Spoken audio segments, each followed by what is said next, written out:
Liza, I'm so interested in just your take right now on where we stand in this so-called tit for tat that today China's leader came out and said, it's a joke. We're going to stop raising to meet you, but we stand at more than 100%, 125% tariff on US goods. The US has 145% tariff on Chinese goods.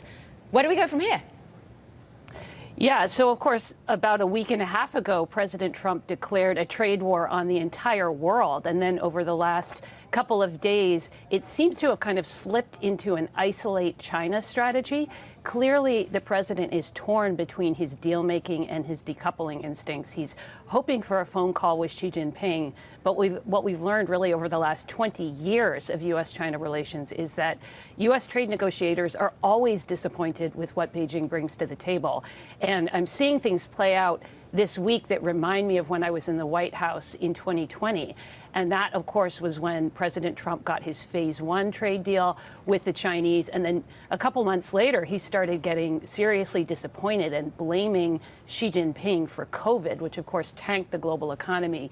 And he felt ruined his electoral prospects. And so in some of the president's comments just a few days ago in his speech, he's talking about Xi. He's hoping for a phone call, but he's referring back to COVID and saying, you know, I like Xi Jinping, we get along great, but COVID, that was a bridge too far. That's what the president's saying. So he seems to be remembering the disappointment and the anger from 2020, and he seems to be shifting from deal-making to decoupling.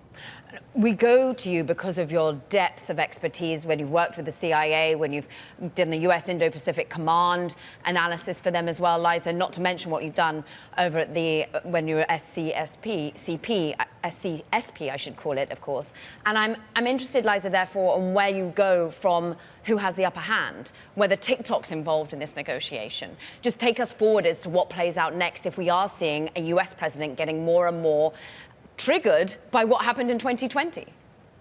Right. So I think we could potentially see some kind of a deal. Clearly, the president still would like a deal, perhaps involving some tariff concessions, maybe Americanizing TikTok, although he's already conceded that Beijing will retain the algorithm, which is really the brain that controls TikTok and controls Americans' media diet. So we may or may not see that, but I want to remind your audience not to over-index on the strategic importance of a deal, because we've always been disappointed by how China actually implements that deal.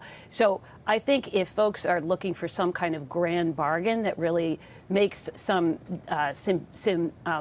goes beyond symbolism and short-term measures and really addresses the fundamental imbalances of Chinese economy, this massive trade surplus, unfair trade practices, they're going to be disappointed by that. So markets will react and go up and down on news or rumors of a potential deal. But a true grand bargain is really off the table, I think. Liza, I'd like to hold you to account on 2 points that you've made, or at least debate them. One, isolate China as an accidental strategy. And then the data that you just flagged, the deficit between the United States and China. So this is the ECTR function on the Bloomberg terminal. It's 2023 data showing the deficit with China, $260 billion. But I think I'm right in saying prelim data showed the deficit growing in 2024.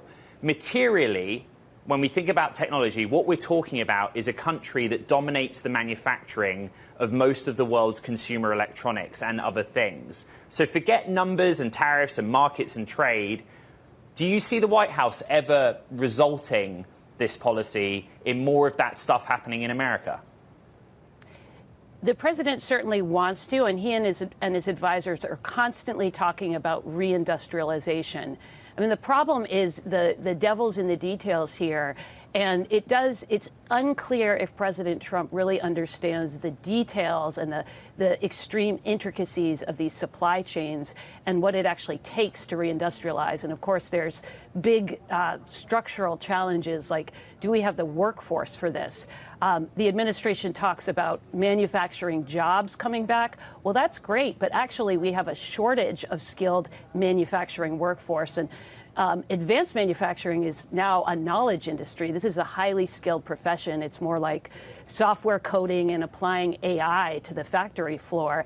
And it's not yet clear to me if that kind of advanced manufacturing is front and center on the administration's agenda. It's very much right now a tariffs first, tax cuts, deregulation, and energy. And those may be a great start, but they also need to be kind of leaning into these more structural issues.